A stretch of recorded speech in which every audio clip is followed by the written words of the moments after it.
Big screen ads without big screen headaches. Roku Ads Manager is a self-service CTV platform that helps advertisers drive outcomes across the funnel.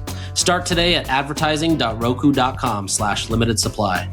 All right, John, welcome to Limited Supply. It's a pleasure to have you here. It's been a long time coming, I think. We've worked on a few projects together in the past. So excited to have you here. And I'm excited to talk about something I don't really talk about too often, which is diving straight into branding. But before we get into the tactical side of branding and positioning and all those good things, why don't you give us a quick background on yourself, your company, how we know each other, and then we're going to get into the nuts and bolts of it. Let's do it. Well, the feelings are mutual, Nick. I'm super excited to be here. And yes, it does feel like a long time coming. And I know every time I see you, I gas you up because I've never met anybody more consistent with like super valuable information every Sunday or almost every Sunday. I know you're hitting me in my inbox, recommending I have a cold beverage in hand. And it's like the marketing version of Mr. Rogers coming into my home. So I appreciate it. Of course. So yes, I am the co-founder and chief creative at Herman-Scheer. We are a branding agency, and we work with businesses at any inflection point to help them grow through the lens of branding. And for us, brand and business are synonymous. So when I say inflection point, that could be 0 to 1, where founders have an idea to bring a company to market, or for businesses that have grown really well in a direct-to-consumer channel and now are looking to go omni-channel or come retail, or they've got a new product that they want to launch and need help figuring out how to position that product within the wider brand strategy story. So at any point, we're there for you. And so that kind of permeates its way through strategy, identity, and then any of the kind of go-to-market production-oriented touch points, be it packaging, web, photo and video content, etc. And cut me off when my intro gets too long, Nick. No, you're good. I think it's good because it just gives the listener some good context on the stuff we're about to talk about. Yeah. What you said was interesting is you help grow brands through branding. So I guess if we were to start from like infancy as a brand, where do you think that branding is first kind of like important to play a part or start working on? So, a lot of times people who are listening to this, they might have their product ready to go. They might understand what their messaging is in terms of how best to position their product and sell it, either because it's a problem solution or it's a demonstrable product or it has some unique technology in it. But the branding piece is so unique because there's so many examples where you have two companies that sell the exact same product, sometimes made by the same manufacturer behind the scenes, but to a completely different audience. And that's just really a function of branding. And a lot of times I find that usually founders really get branding, like they get it from the beginning. They understand its importance, how necessary it is. And a lot of times they're down to spend extra, like the same way they would spend more on product development, they're down to spend extra on branding. And then there's the other camp, which is like the complete opposite. They're like, well, let's just get to market first. We can figure out branding later. Positioning doesn't matter as much. How do you kind of think about that dichotomy, or even just like, how do you approach founders when you talk to them about the importance of branding? And the last thing I'll add there too is like, that chart where it's like you have a really long, maybe a line chart, and you change 1 degree above or below at the beginning, and it makes a huge difference way down the line. To me, that's branding. Like when you make those 1 degree decisions up front and you're very meticulous about it, it impacts very much down the line, but you can't quantify that. It's not a short-term dopamine hit. And so I think a lot of people forego it. So I'll leave it there. Totally. I actually think a lot has changed in the last 5 years in terms of the importance of brand. So back in like 2020 to 2022, the barrier to entry to launch a new product, a new idea, people were really hip to be able to spin a product up, get on Shopify, take advantage of, what was really humming at the time of, the meta marketing funnel. And also venture capital was really accessible for a lot of people. Like, people were able to raise $1 million to start a adaptogenic guacamole brand, whatever it was. That's funny. And so I think the idea of like move fast, learn, and adapt as you go, like that mind state made a lot of sense then, because there was more capital to be spent on it. You could just move quick and break things, as they say, and brand wasn't as important. But now the barrier to entry is still low, but capital isn't quite there. As you have been preaching, like, the marketing mix now is so much more complicated, but the competition is still there. And so I believe, if you ask a surgeon, should we do surgery? They'll likely tell you, surgery is going to be the best option. So I know I'm biased in saying this, but brand to me is synonymous with business strategy. And so when you have a sound business strategy up front and brand strategy up front, to me, that sets the foundation of what you're building as a business. Who is it for, at least to start? And how then that's the strategy, right? At the most basic level is, what is this? Who is it for? Also understanding how to differentiate it against all the incumbents and any potential newcomers. And then the manifestation of that into identity is, how do we look, sound, and feel through that lens? And I believe the most important thing to do up front is to define what are you building, what are you growing into? Because if you go out there and you just start throwing spaghetti at the wall, it's going to get real expensive, real messy, and real hard on internal teams and agencies if you just go out there, put something out, and just iterate and test and pivot and do different creative over and over again. Like, that'll definitely, you're going to grow a business that'll be worth something, but you'll then likely lose sight of what you're building because you have no foundation. There's no blueprint to work from and work towards. And so I think a lot of times what I see get messed up or people get confused by is the difference between brand positioning and product positioning. And, a lot of the companies that we work with, they'll start with an amazing initial SKU, one product, and then they're like, we got an idea for this. But they don't know how to talk about now the brand and the product and the new product because there was no foundation for them to grow into. So that's one of the big inflection points I see to help people through. Yeah, I also feel like there's definitely anomaly. There's a number of anomaly examples of companies that I think also they grew really fast or they grew to be big companies because their product is so well liked and well known. Like, Hintwater is a great example of that. Before 2017, there was no real brand. Everything was kind of all over the place. There was no cohesiveness to the design, to the packaging, to the website, nothing. And but people loved the product so much that it just grew rapidly. And I think like a good companies like that turn into almost like product businesses. Now, when they went to go launch sunscreen and toothpaste, deodorant, even caffeinated water, like none of that brand really came in and helped support. We did a successful sunscreen launch in retail, but that was because then we went out and branded sunscreen really hard amongst influencers, podcasts, creators, newsletters. But there was no brand carryover from that because it was really a product business. It was a flavored water product business. And I think that speaks to exactly what you're saying.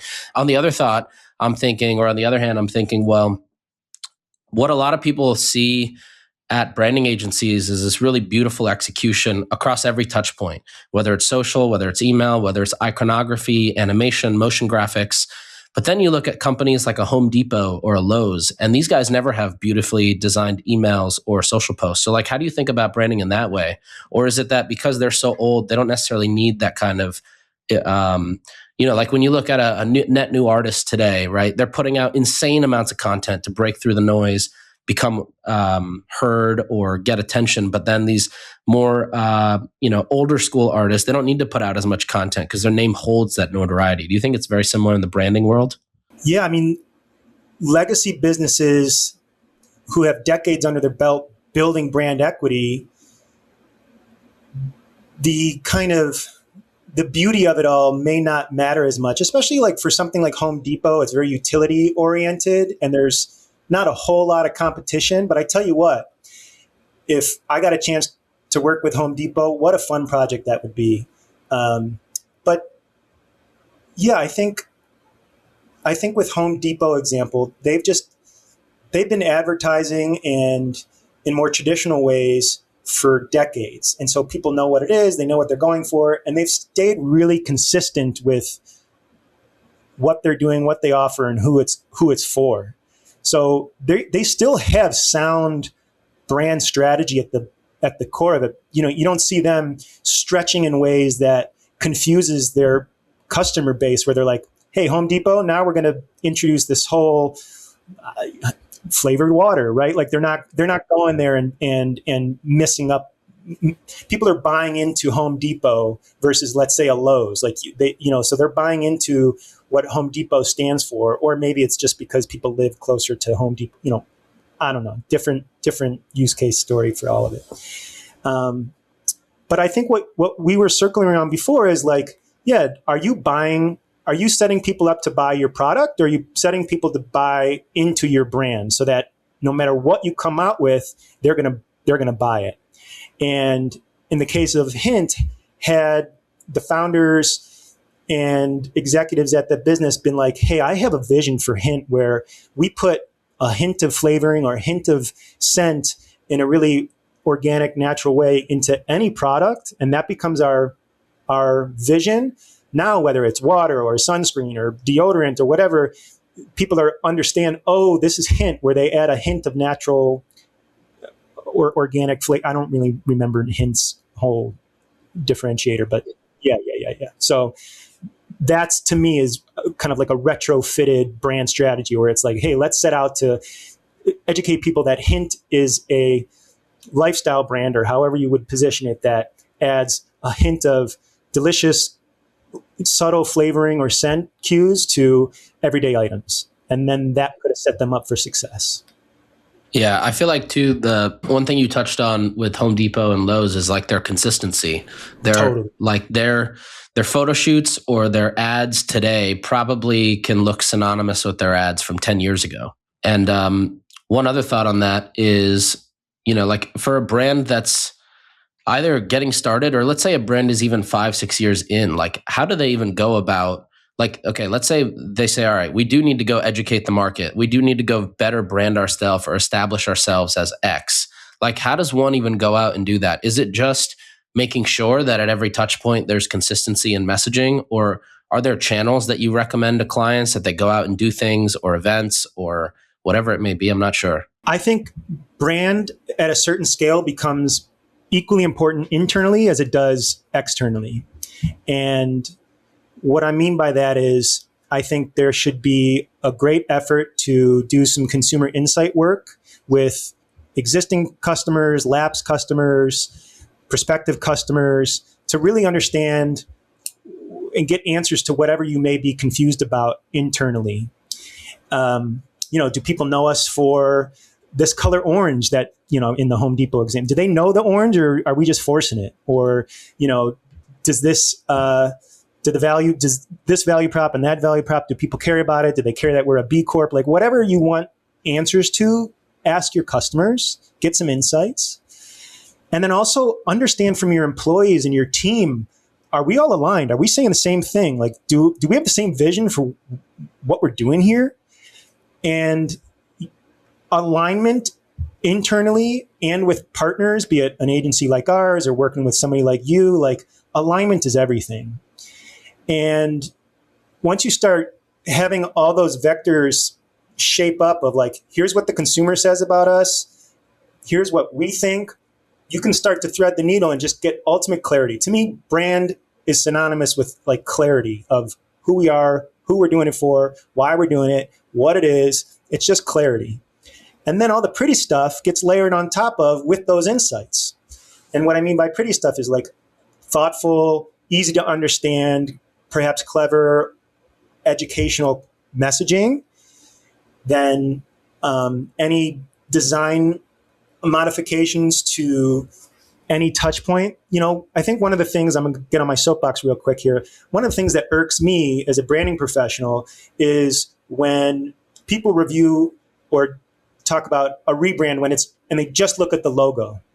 Like, oh, so-and-so rebranded. And it's like the logo is one tiny little component of probably all the work that went into behind the scenes of a repositioning or whatever else that went into it. So the brand mark, the word mark, the logo, like it's one piece. What are some of those other important pieces? Like for me, I always say too that a rebrand is it's a great thought, but like really what you're getting at there with the rebrand and what moves the needle is a lot of times the positioning and the messaging and how that's shifted, and then of course like the copy, the execution of that. A lot of times like those 2-3 things will make a world of a difference on a website rather than, even in like CRO best practice, like CRO agencies, a lot of times they might come in to a failing funnel and they're changing button colors or moving little sections around.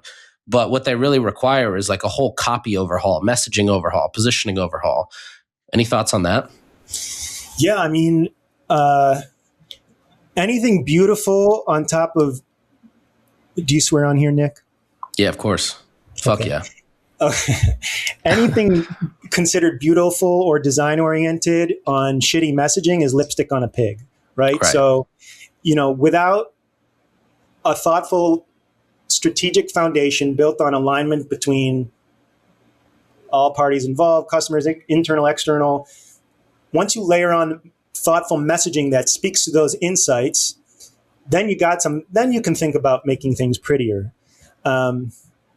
And, like to me, the biggest fail once people do get that good messaging is not making sure that like when it starts to sing is when the visuals, be it the illustrations, the graphic decisions, the photography, when it all comes together with the copy and you can really understand it in context, that's when it starts to sing. And yeah, so I think having the least amount of strong messaging, beat that drum over and over again. Of course, test different ways to say it, but trying not to say too many things all at once. A lot of the brands that we work with, they feel so passionate about their products and their service. And like, we do this and we do that, we do this, and that's also that, and it's also an appetite suppressant, but it's also a this. And it's like, hey, you gotta pick one, maybe two, and stick with those until people really start to get it. Yeah. In my head, when I think about that, my head goes toward, okay, let's take, a handful of different ways that somebody might interpret our product and go test them all with ads, because we can understand the click-through rate, the, how many people land on the site, the add to cart, the checkout, maybe even the LTV off of different messaging. How do you best think about like arriving at what are those few ways of saying something? Because I fully agree. I think two things came to mind as you were talking. One was the fact that that consistency, especially in a world today of where you have AI going out and doing its own research and gathering information, the consistency is going to matter even more, right? Totally. And the second thought that came to mind was sonic branding. Like you hear a jingle or a tag or something, and immediately your brain knows what company, like Corky's Pest Control, everybody knows that jingle, And so like, how do you arrive on what those few taglines or headlines or, whatever that is that you end up putting out and commit to staying with?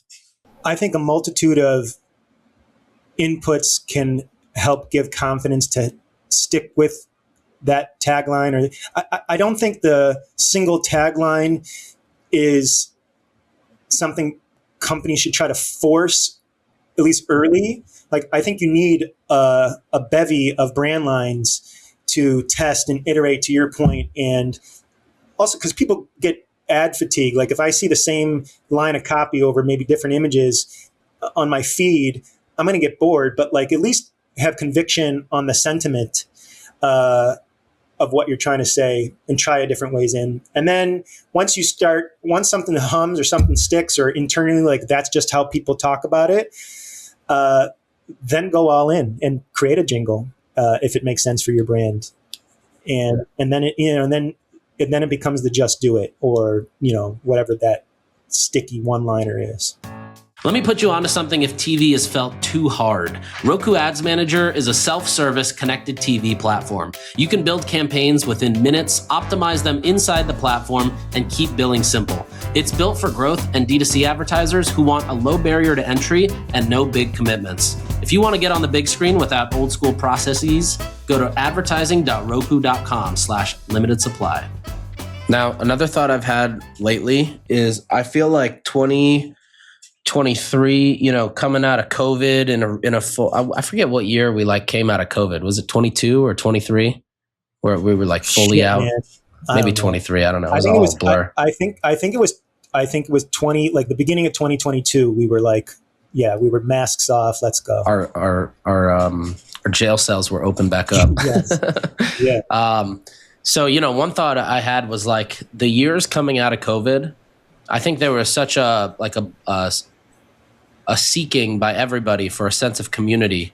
Yes. And the way that brands approached that was there was this mass inclusiveness sentiment. Everybody is hey, we're for everybody. We can help you. And I think going into this year, what it's going to take for brands to stand out is actually being exclusive and provocative to some degree, because I think everything has become slop to some level with we're for everybody, our product works for everybody, blah, blah, blah. And I just don't think that's true. I also don't think people want to be a part of something that is for everybody. The same reason no one wants to go to Soho House anymore, because Soho House lets everybody in as a member versus, one of these other fancy ones. But what are your thoughts on that? Do you agree that 2026 is going to be a little bit more provocative? I feel like we've started to see it too with brand campaigns coming out. I saw Lemmy did a big product launch campaign recently that felt super provocative. Yeah, what are your thoughts on that? I think I love what you're putting down, man. Brands need to have conviction and have a point of view, and you can't be everything to everybody, and if somebody doesn't hate you, nobody's going to love you, right? You need that polarity, or we like to say, friction makes fire. And so it's hard because businesses want as many people to buy their product or buy their services as possible. But if there isn't a good identity signal for people to see themselves in it beyond the massness, it's boring, right?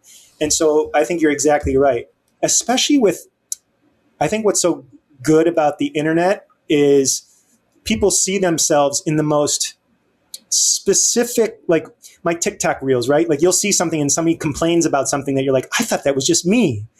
And when brands can find those insights and little human truths and, niche out on those, whether you're a running brand, it's hey, do your nipples itch when you run? We're the itchy nipple run club. Having that niche, very specific point of view and identity markers, I think that's how people buy into it and see themselves in it versus this is slop, right? This is for everybody. Totally. I think also part of that slop is there's so many brands that I know, you've probably met many of them too, where they have this fake founder story or fake kind of origin brand story. But, it's some private equity guy who ran some Excel sheet and found that he can sell something at an arbitrage because his uncle owns a factory in India where they make linens. And now he's importing them at a cost, and his friend owns a 3PL. So they're, getting an arbitrage on that. And they've now got to come up with this brand story. But, 90, maybe not 90, but definitely probably 60% of those brands, I feel end up failing relatively quickly because people see right through the bullshit that, totally. It's basically just another commodity trying to be marketed in some kind of a special way. How do you I guess two questions. One, is there a way to turn those around? Like, I'm sure you guys have maybe worked on one or two where you've been like, all right, guys, your brand story sucks. Your origin story makes no sense. Like the one you maybe made up also makes no sense. We need to completely change this to be something people can feel like they can fall in love with. And if so, like, how does one approach that situation? Mm-hmm.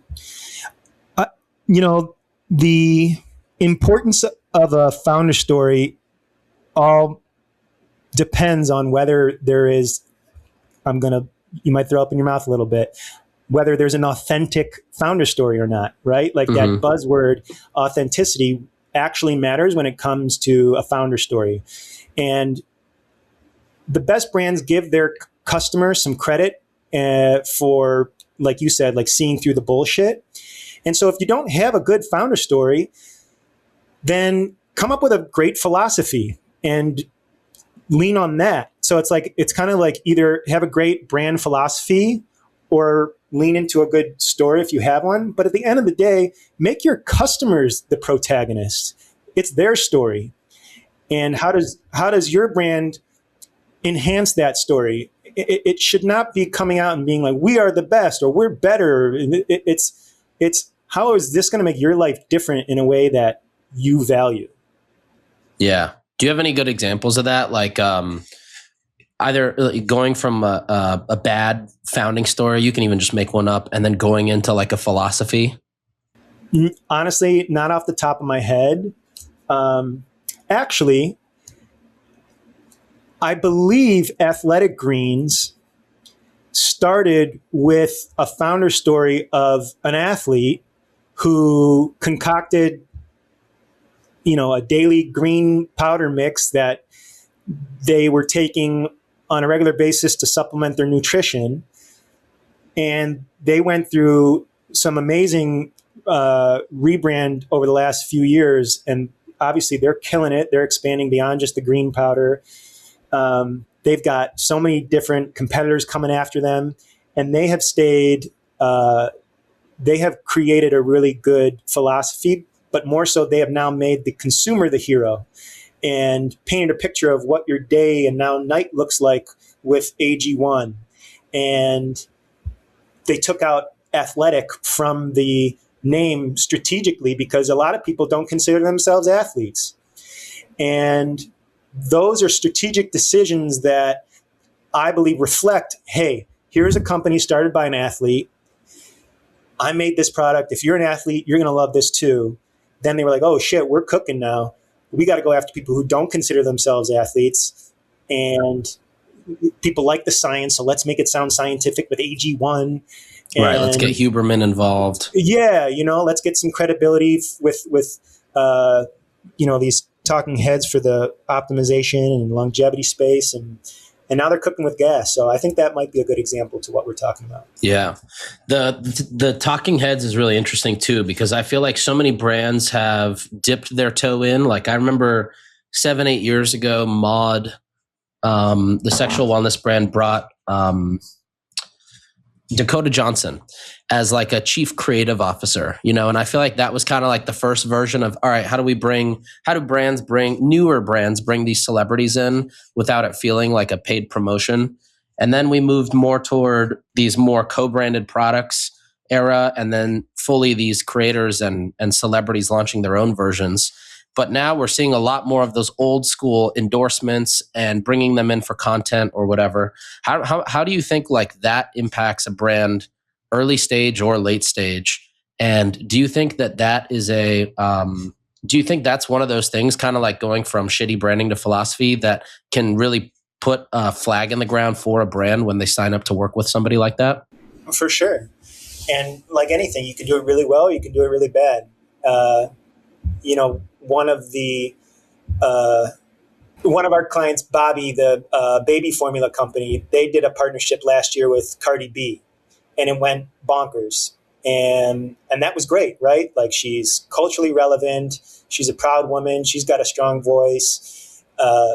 And she has a disruptive nature to her that Bobby wants to kind of have against the industry and the incumbents within the space. So I think that was brilliant, and that worked really well for them. And it ruffled feathers. Some people were like, what? No, I'm feeding my baby here. I don't want to talk about Cardi B. And so I think that was great. But then, funny you bring this up. I walked into a Staples the other day, and there were like 3 or 4 products endorsed by Shaquille O'Neal just walking through the aisles. Oh, yeah. He's the brand man. He's the brand man, but it's all, who gives a shit, right? Like, right. I don't know. It's like there's a stand-up of Shaquille O'Neal, and he's standing next to Epson Inc. And I'm like, hi, Shaq, totally. So I, like, it's kind of like the legacy businesses. I think they're slow to move, or they try to find somebody who has mass appeal and don't understand the value of finding somebody who is a little more niche or a little less. Yeah, I know what you're saying. Like, more like, how do you make it's a much smaller niche of people who are going to get it, but like the explosiveness of that get it is much bigger than you going and seeing an Epsilon ad with a Shaq, Exactly. Yeah. So I think it's like, have something that's really perhaps smaller, but brighter and more intense to get people talking and excited about it, versus trying to get Steph Curry to endorse your window panes. I don't know. Yeah, no, totally. I agree. I think it's really like the brands that do that well, they're really good at making these moments creating these moments with partnerships like that. And then especially like, taking those moments and capitalizing on them through putting out a ton of content, or getting other people to come create content and put it out so it feels even more kind of viral. Totally. Okay, I want to talk about 2 more things. And one of them is what? I'm having fun. Are you having fun? I'm having fun. Yeah, I'm having fun. This is great.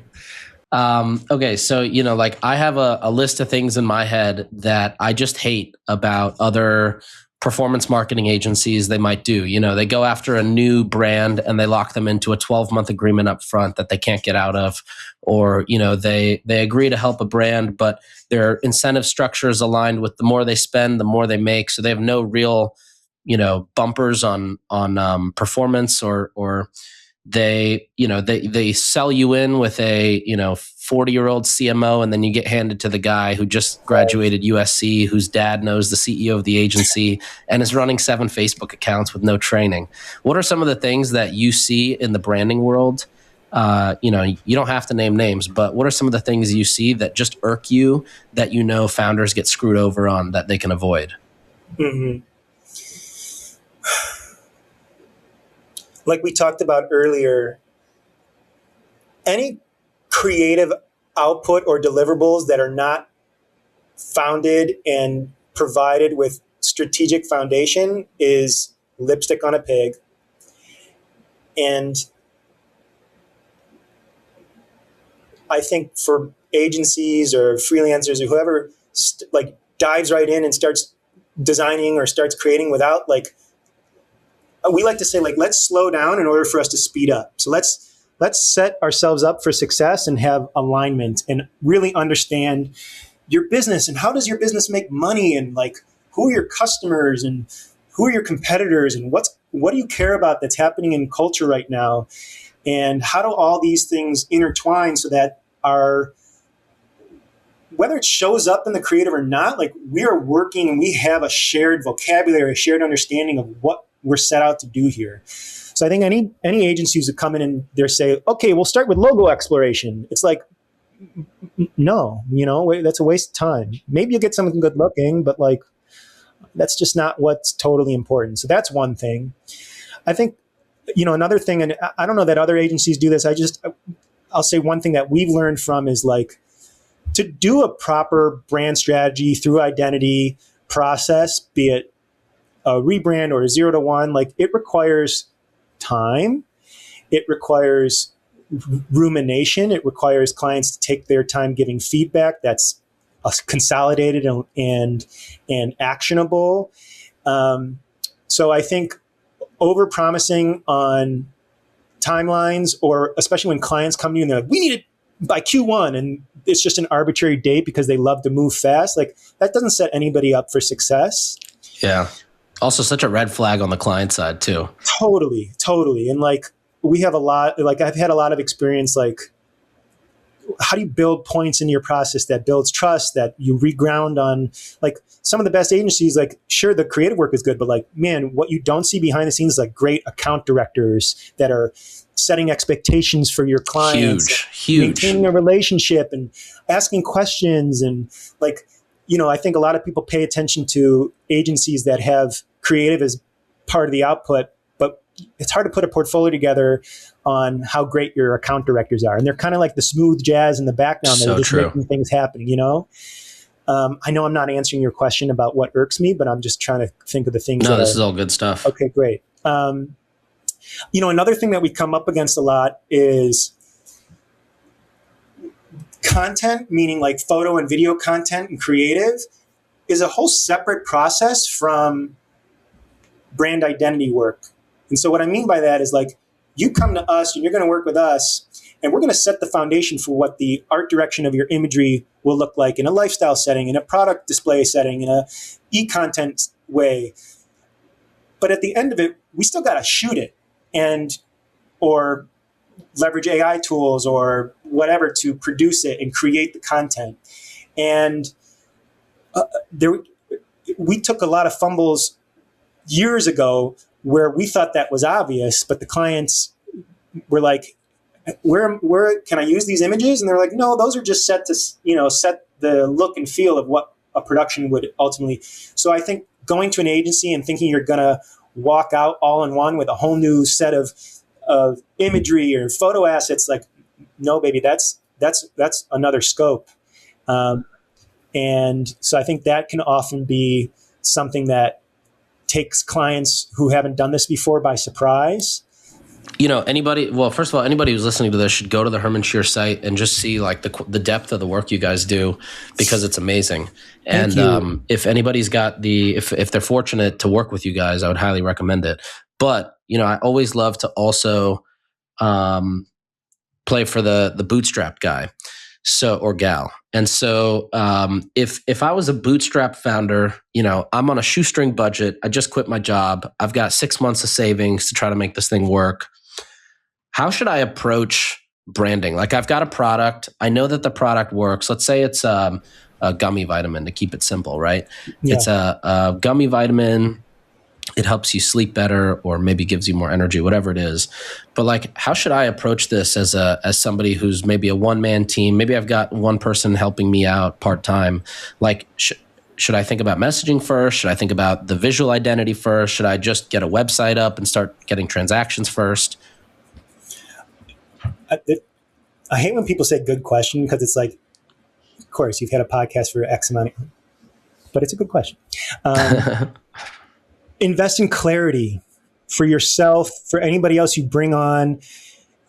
It's, what am I building?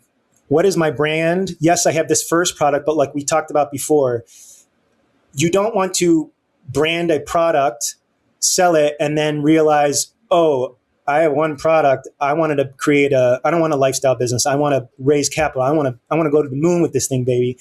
You're going to set yourself up into a wall and not be able to grow into it. So invest, work with a brand strategist or a 5 to 10 year veteran at a management or business consultancy, and define what the brand strategy is. And what you ultimately want to be able to do is define what your brand is without comparing it to something else. So like, you don't want to come out and say, we are the Uber for gummies, right? Because then you're anchoring yourself to another brand.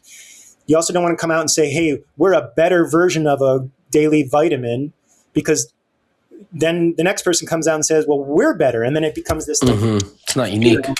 Right. And so it's, what is that clarity differentiating story that you can tell with conviction over and over again that allows you to grow into it beyond the first product? So that, to me, that is it.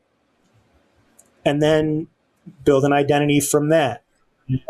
Go on the website from that. And then you can start. But I've seen too many people start early, start investing in making beautiful things when they don't know really what the hell it is. Yeah, I couldn't agree more. I think seek clarity is amazing advice, because if you have clarity on who your customer is, another thing that I like to do is, have you seen the 73 Questions with Vogue video series Yes. where they like Yes. walk through a celebrity's house? Like, I Yes. think there's a 73 questions with your brand equivalent, which is like, Mm, okay, let's talk about your brand. If your brand was a person, what are they posting to their Instagram story? yes. What are they posting in their feed? What does their bio look like? When they go out, what kind of food are they ordering? When they watch TV, what are they watching? On Twitter, what are they retweeting and advocating behind? And I think that, and then the other thing you said was to, have this story in your back pocket. And that's kind of how I always think about generally whenever I'm out. I love to have a story in my back pocket that you can whip out and it's going to land with people. And I think that's a great approach to the branding piece, which is like, you're going to have multiple conversations, tens or hundreds of conversations about whatever you're doing, selling, creating, etc. And I think using those conversations as basically always A/B testing in your head kind of gets you to that point of clarity, or really a point where you can explain something and it feels different enough that when you explain it, it lands and becomes memorable. Totally. One nuance there that I think is important that we've run up against a lot is for those who maybe aren't bootstrapping, or they start bootstrapping, then they start raising capital. Venture capitalists look at business slightly different than consumers a lot of the time.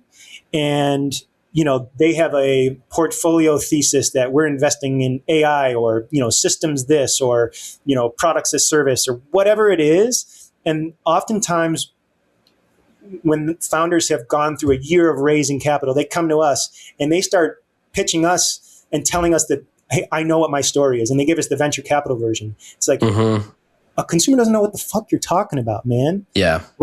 So to your point, who's your audience is really important. And to me, the most important audience is the person you bump into on a street. If you can explain it to them, have some if your personal narrative or your philosophy intertwined into it, that's what you start with. Because that's exactly right. I couldn't agree more. I also think to that point, well, 2 points. One is some of the best brand stories are organically created through, I think, those conversations. Like, as you were talking, I was even just thinking about with Sharma Brands over the years, we never created a brand story, but it sort of just became one because of how many times we would talk about it and then realize how it lands with people. The second thought is, you're so right about these VCs. There's obviously a bunch of amazing, incredible VCs, but in the early stage CPG world, for some reason, there's a lot of really stupid VCs, and they give their investments or their portfolio companies horrible advice. Yeah. They'll be like, "Well, you're not creating the next best headphones. You're democratizing sound. That's your thesis now." Yeah. They just make up some bullshit. Yeah. But yeah, I think people should definitely not listen to VCs when it comes to brand strategy. Yeah. Amazing. Anything else, John, that you want to say here? If not, let us know how people can get in touch with you or where they can see work. I want to figure out too, we should create some kind of a deck or a guide, or hey, if you've got $0, here's how you should go think about branding. And maybe we do a live streamed webinar or something on it, where we just create a brand in real time and show people how it's possible. That'd be fun. I think that'd be really fun. That'd be great. Yeah. I love talking with you, Nick, and I'm down to do more of it.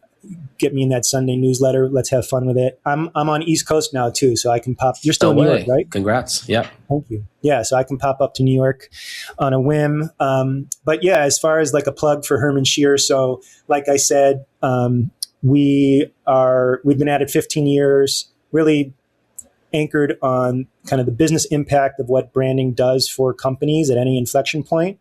The one thing I didn't mention at the top of the call was that we've really focused in on businesses that are transforming the spaces of healthcare, self-care, and well-being.